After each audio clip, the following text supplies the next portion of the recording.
8 de la mañana con 40 minutos, 8:40 minutos, avanzamos en Punto Noticias, primera emisión, y tenemos el gusto de saludar con el arquitecto Fernando Carrión, investigador y docente universitario que ya está con nosotros. Arquitecto Carrión, buenos días, bienvenido. Le saludamos a Alexis Moncayo, quien le habla, Licenia Espinel. Gracias por acompañarnos en Punto Noticias a través de Radio Pichincha. Ya está definida la situación, al parecer, en la capital de la República. Tenemos ya nuevo alcalde, el vicealcalde Santiago Guarderas se ha convertido en alcalde oficialmente. Ayer tuvo ya su primera reunión, ya ha hecho algunos anuncios, mientras el exalcalde Jorge Yunda sigue defendiéndose a través de su cuenta de Twitter y anuncia que continuará presentando todos los recursos legales, nacionales e internacionales a los que tiene derecho. ¿Cómo entender la situación que va a enfrentar ahora la ciudad de ahora en adelante con el vicealcalde Guarderas? ¿Qué esperar de esta administración? ¿Cómo analiza usted la situación que vive al momento Quito? Arquitecto Carrión, buenos días, bienvenido. Buenos días, Yesenia, Alexis, un saludo cordial a toda la audiencia de la radio. Bienvenido, buen día. Sí, lo que hemos vivido en Quito ha sido un asunto en realidad bastante bochornoso durante este último tiempo, porque hemos tenido sesiones del Consejo con un alcalde, sesiones del Consejo con otro vicealcalde, y en ninguno de los dos se han tomado decisiones vinculadas a los grandes problemas que tiene este rato la ciudad. Este cambio de alcalde tiene un solo antecedente en la historia de Quito, que fue el que ocurrió a fines del siglo pasado, cuando Yamil Maguad decidió renunciar para postularse a la presidencia de la República y ahí asumió la alcaldía de Roque Sevilla. Hubo un problema bastante complicado también en aquel tiempo, porque al que le correspondía como vicealcalde era Carlos Efraín Machado. Sin embargo, se hicieron una serie de movidas políticas para que el Consejo vote, y votó por Roque Sevilla, que después se postuló a la alcaldía y perdió, le ganó Paco Moncayo. Ahora la situación es distinta, pero también es un recambio del alcalde, en este caso por el pedido de 14 alcaldes, esto es las 3/4 partes del Consejo, ante una solicitud de un frente de profesionales, es decir, de un sistema de participación ciudadana, que se decide la remoción. Frente a eso, pues han habido los distintos alegatos jurídicos que han estado en ámbitos también diferentes, y da la impresión pues que finalmente ayer se cierra este ciclo y se abre otro. Vamos a ver qué es lo que ocurre hacia el futuro. Arquitecto, este tema pasa más por lo jurídico, porque digamos, a ver, empieza con unas denuncias de corrupción que están siguiendo su curso a través de las investigaciones judiciales, pero termina convirtiéndose en un asunto más de carácter político, incluso con la intervención de gremios y otras organizaciones por fuera del municipio. ¿Cuánto bien le hace esto a la ciudad en general? Porque en medio de todo está la ciudad y están los quiteños. No, la verdad es que esto no, o sea, tiene su expresión final en el ámbito jurídico, pero este es un tema eminentemente político. Yo creo que eso no se puede desconocer. ¿Y por qué esto? Porque si fuera jurídico, esto tendría que ventilarse entre Fiscalía y los jueces, y listo. Ese es un problema que además está caminando por su propio rumbo. O si fuera un tema ciudadano, sería una solicitud que hace un grupo de personas ante el Consejo Nacional Electoral, califica esto y nos vamos a una consulta.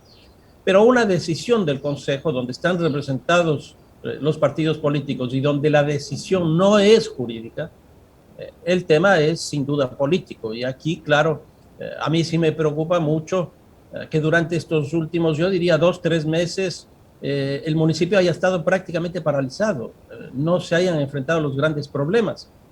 Por ejemplo, el caso del Consejo no ha resuelto hasta ahora, durante un año, cuál es, qué se define como arma blanca. ¿Y por qué? Porque se está planteando que uno de los grandes problemas que tiene la ciudad de Quito es la seguridad, y que se están cometiendo muchos hechos delictivos con arma blanca. Pero un año no ha sido capaz la comisión ni el consejo de aprobar eso. En segundo lugar, estamos en plena discusión del plan de uso y gestión del suelo, que esto debió haberse aprobado legalmente y constitucionalmente hace un buen tiempo, y se pidió un aplazamiento hasta septiembre porque el consejo no ha sido capaz de aprobar una situación de ese tipo. Y aquí básicamente lo que estamos recibiendo son unas presiones de los sectores inmobiliarios, etcétera, para que ese plan de uso y gestión del suelo vaya en beneficio de ellos, pero tampoco la Secretaría de Territorio y Vivienda ha sido capaz de generar ninguna ordenanza de estímulo económico desde que apareció el COVID. En otras palabras, yo creo que la ciudad ha estado al margen y lo único que ha operado es la cuestión política y de una forma francamente altamente destructiva. Arquitecto Carrión, ¿qué tanto bien le hace a la ciudad el manejo legal que se ha dado a este caso? Porque mire que el mismo, hasta ayer, alcalde Yunda se quejaba a la salida de su diligencia en la Corte, en el Complejo Judicial Norte, que el concejal Abad supo con anterioridad a qué jueza le iba a tocar la causa, supo con anterioridad la sentencia que iba a dictar la jueza. Y mientras tanto, cuando se dieron los recursos a favor del señor Yunda, el Consejo de la Judicatura abre una investigación, estos jueces los suspende, pero no ha dicho nada respecto a los otros jueces que ahora han terminado resolviendo en contra del señor Yunda. ¿Cómo esto le afecta también a la posibilidad de que pueda hacer una gestión con legitimidad del señor Guarderas? O sea, yo creo que esto le afecta en primerísimo lugar a la institucionalidad pública del país. ¿Por qué? Porque cuando hay una resolución de un lado que beneficia a unos, los otros simplemente la desconocen, y cuando ocurre lo otro, exactamente lo mismo. Y los argumentos que se han tenido en uno y otro caso son exactamente lo mismo. En otras palabras, este rato la crisis de la institucionalidad en términos de la justicia ecuatoriana es francamente muy compleja. Ahora, ¿qué es lo que ocurre? Yo creo que se cierra un ciclo y se abre otro. Me da la impresión que hay una descompresión, llamémoslo así, sobre la problemática de Quito, porque desaparece el contradictor principal de ciertos sectores, es decir, el alcalde Yunda sale, y vamos a ver ahora qué es lo que pasa con la nueva propuesta. Yo creo que aquí habrá que ver qué es lo que ocurre con la medicina, si resuelve la enfermedad o termina siendo peor con la enfermedad. A mí me da la impresión que no se está enfrentando los grandes problemas estructurales de fondo que tiene la ciudad, y simplemente se ha privilegiado la cuestión política. Por eso ponía los ejemplos de que el Consejo no ha tratado los temas principales de la ciudad durante, yo diría, estos 2 años, y lo que se dedicaron es a hacer política. Y ahí hay 3. ¿Tenemos algún inconveniente con la señal del arquitecto Carrión? Vamos a ver si podemos solucionarlo. Estamos conversando con el arquitecto Fernando Carrión, investigador y docente universitario, sobre la situación que vive la administración municipal aquí en la capital de la República. ¿Tenemos alguna interferencia, Alexis? Sí, ojalá pueda conectarse. Si no, se puede retomar el contacto a través de la sesión de Zoom. Sería bueno si le podemos contactar telefónicamente para continuar con este diálogo, que está bastante interesante. Hablaba el arquitecto Carrión sobre los temas importantes que tenía pendiente el municipio, el cabildo, y uno de esos era, fíjate, y llegó con esta iniciativa Yunda, y fue una de las cosas que trabajó el arquitecto Carrión cuando se incorporó al equipo de asesores, era la elaboración de este Estatuto Autonómico de Quito, que finalmente no quedó en nada. Vemos que, por ejemplo, el tema del metro, que es transversal a 3 administraciones municipales, Barrera, Rodas y Yunda, y todavía no sabemos en qué fecha va a entrar a operar el sistema de metro, que según los entendidos se convertiría como en la especie de columna vertebral de la transportación pública en la ciudad. Pues son cosas para las cuales todavía no hay respuestas, ¿no? Así es, un municipio entrampado que yo la verdad suelo ser optimista, pero esta vez la verdad no lo voy a hacer. Yo creo que este entrampamiento va a continuar. Mira que va a ser una prueba de fuego la de este viernes cuando se elija a la vicealcaldesa de la ciudad. Vamos a ver allí cómo queda el Consejo Metropolitano, cómo quedan los concejales que estaban muy impacientes porque esta situación se dé como se ha dado, y vamos a ver cuál será el comportamiento. Ojalá, como dice el arquitecto Carrión, se dediquen a trabajar por la ciudad y no a hacer política, como ha pasado durante todo este tiempo. Tenemos nuevamente ya allí al arquitecto Fernando Carrión, que ha resuelto su problema de conectividad. Arquitecto, lo estábamos escuchando. Perdimos lamentablemente un momento su conexión, pero ya lo tenemos, lo escuchamos. Sí, desgraciadamente se me cayó la señal. Pero bueno, Yo lo que creo es que ahora viene una nueva etapa y habrá que ver cuáles son las características de esta nueva etapa, pero creo que hay por lo menos dos grandes problemas estructurales que va a ser muy difícil de ser manejado. El uno es el tema presupuestario. El presupuesto del municipio tiene tres grandes componentes. Uno, el metro. Yo siempre he sostenido que el presupuesto del municipio tiene una estructura metro dependiente que se lleva casi el 40% del presupuesto. Uno segundo es el gasto corriente, que también llega a un 25-28%. Y en tercer lugar, los ingresos que no ha tenido el municipio por transferencias del gobierno nacional y porque no ha tenido la capacidad de cobrarlos. Esto significa una estructura de más o menos 90%, lo cual quiere decir que la capacidad de inversión será del 10-15%. ¿Con eso qué se puede hacer?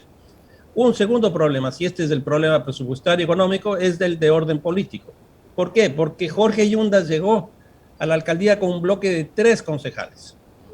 Y este rato el señor Guarderas no tiene ni siquiera los 3, tiene solo 2. Entonces, ¿cómo desde 2 concejales de 21 puede construir mayorías? Aquí lo que se está planteando es que en la primera sesión de consejo, que supongo que será hoy día, mañana, cuando más... El viernes ha dicho Guarderas que va a convocar. Viernes.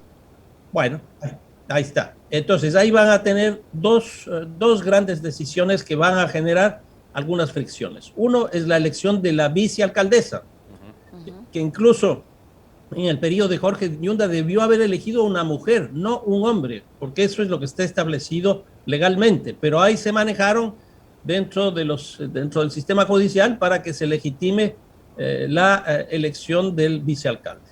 Pero bueno, tendrán que elegir una vicealcaldesa.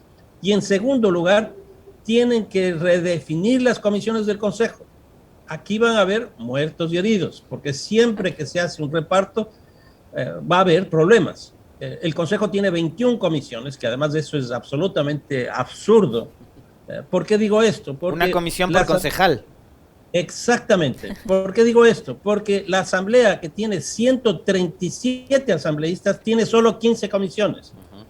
Pero el alcalde Rodas, cuando le cayó esta cosa, lo que decidió es hacer 21 comisiones para que haya una comisión por concejal.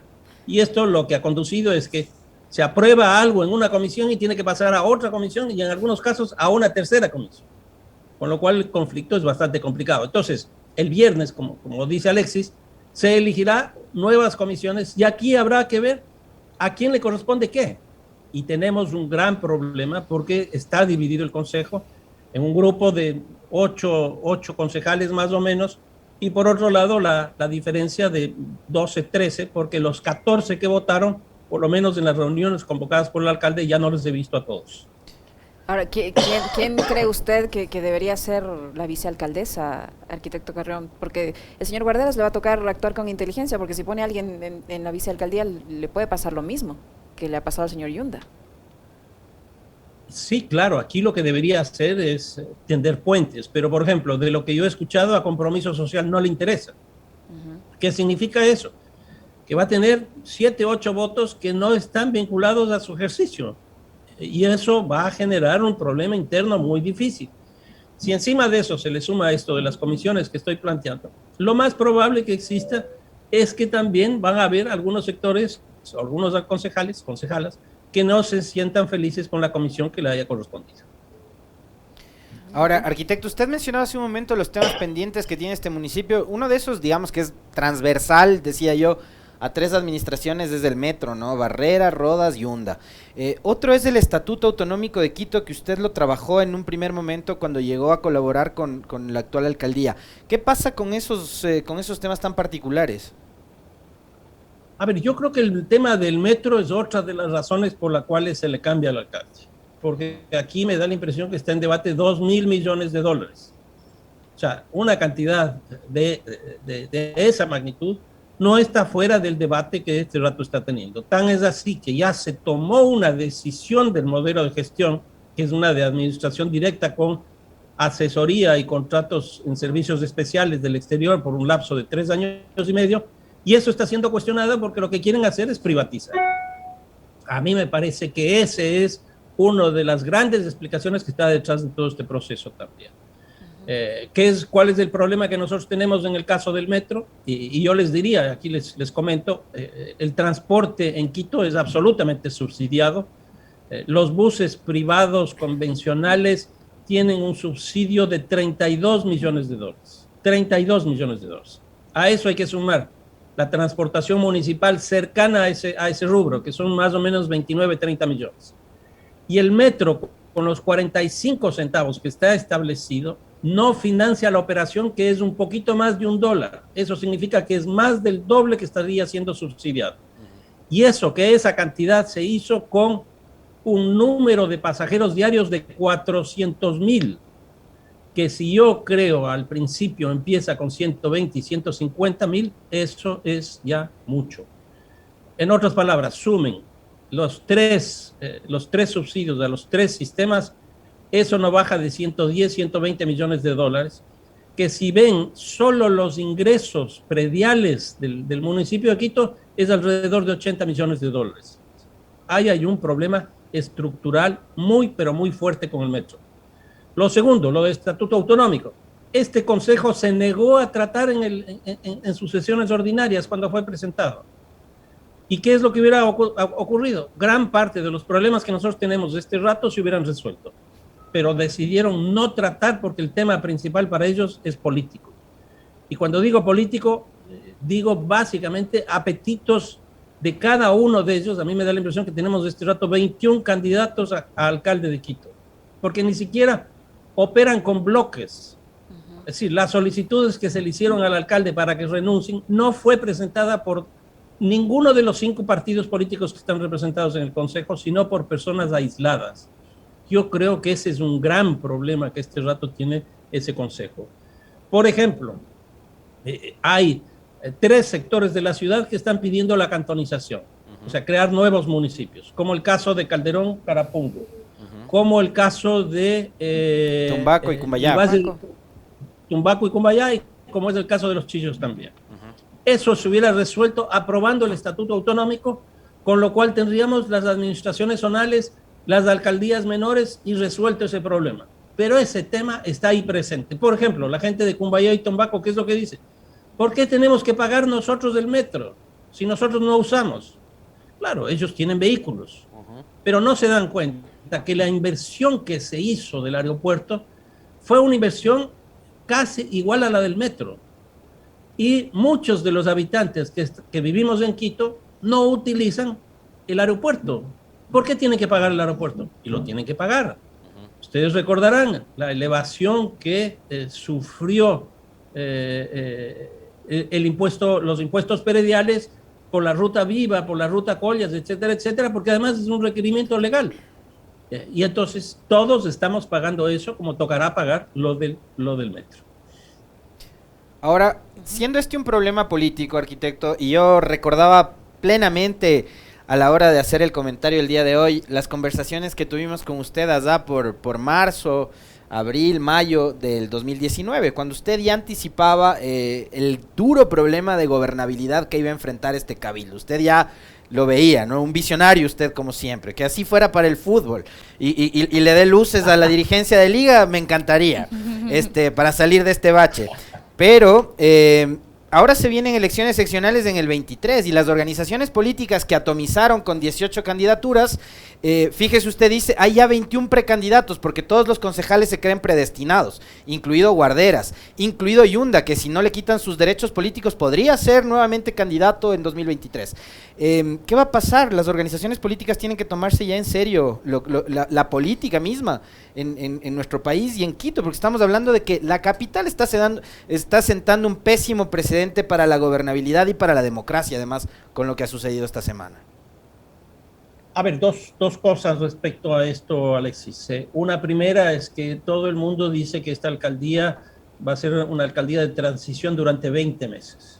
A mí me da la impresión que esta alcaldía de transición va a ser hasta principios del próximo año por el tema electoral.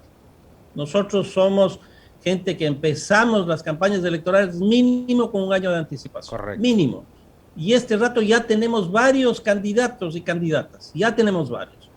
Entonces, ese va a ser un problema también muy grave para el alcalde Guarderas. Si ustedes recuerdan, lo que les decía al principio, Roque Sevilla se postuló para la reelección y perdió. Y perdió. O sea, él fue nombrado por el Consejo de una forma relativamente irregular, hizo una gestión, se postuló a la reelección y no fue reelecto. A mí me da la impresión que eso lo puede estar pasando de largo al propio Guarderas.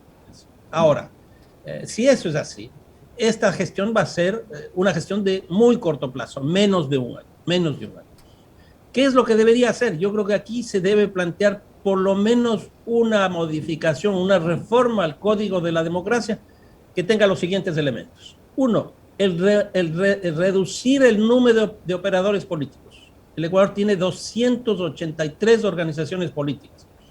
Por eso es que Quito tuvo 18 candidatos. Miren, recién ayer en el Perú, que tiene una característica muy parecida en términos de operadores políticos, pudo llegar dentro de mes y medio a definir quién es su nuevo presidente, y ahí tuvieron 20 candidatos.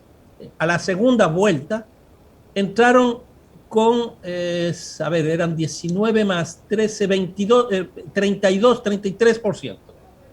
Eso para un presidente es terrible, como es exactamente para un alcalde. Entonces, una primera reforma tendrá que plantearse la reducción del número de partidos. Una segunda, eliminar los partidos de alquiler. ¿Por qué digo esto? Porque Jorge Yunda llega con un partido de alquiler que es el mismo partido de Guarderas, es exactamente el mismo. Yo aquí les planteo un análisis que me parece muy interesante. Entre el primero y el cuarto, en las elecciones del 2019, Jorge Yunda gana con un poquito menos de 4 puntos con respecto del cuarto. Eso significa, en las encuestas, un error estadístico.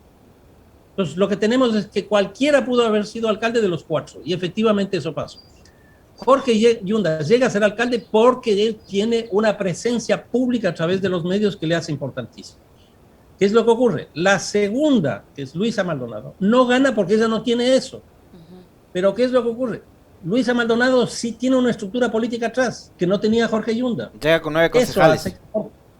Exactamente, entonces ella llega con 9 concejales y él llega con 3 concejales. Hay que hacer una reforma para acabar con los partidos de alquiler.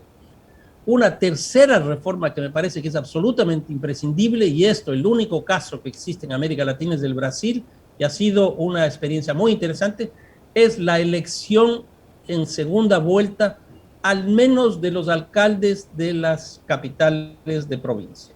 Yo creo que eso es absolutamente necesario.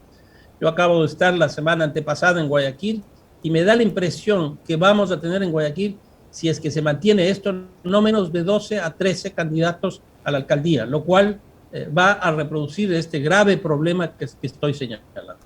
Y finalmente, una última reforma es que hay que discutir esto de los distritos electorales. Y aquí la propuesta que yo hago es que, por ejemplo, en el caso de Quito, nosotros tenemos 21 concejales, como hablábamos, pero Guayaquil tiene 15 con la misma población. ¿Por qué no regresar al mismo número de 15 para que no se gaste $6 millones, que eso es lo que gastan los concejales, y tengamos solo 15 concejales, y esos concejales, unos sean representantes de los distritos electorales y otro de todo el distrito metropolitano de Quito, muy parecido a lo que tiene la Asamblea Nacional, donde hay representantes nacionales y representantes provinciales. Yo creo que esas 4 o 5 reformas al Código de la Democracia le harían muchísimo bien, no solo a Quito, sino en general a todo el país. Muchísimas gracias, arquitecto Carrión. Siempre muy bueno conversar con usted, el arquitecto Fernando Carrión, investigador y docente universitario que ha estado con nosotros. Gracias, arquitecto. Muy gentil. La próxima hablamos de fútbol. Muchísimas gracias, y simplemente, por favor, y la última cosa, pedirle a la ciudadanía que se vacune. No puede ser que cualquier explicación sea para no vacunarse. Hay que vacunarse porque ya nos llegó incluso esta nueva cepa Delta que nos obliga, pero nos obliga a vacunarnos. Así que la ciudadanía a vacunarse.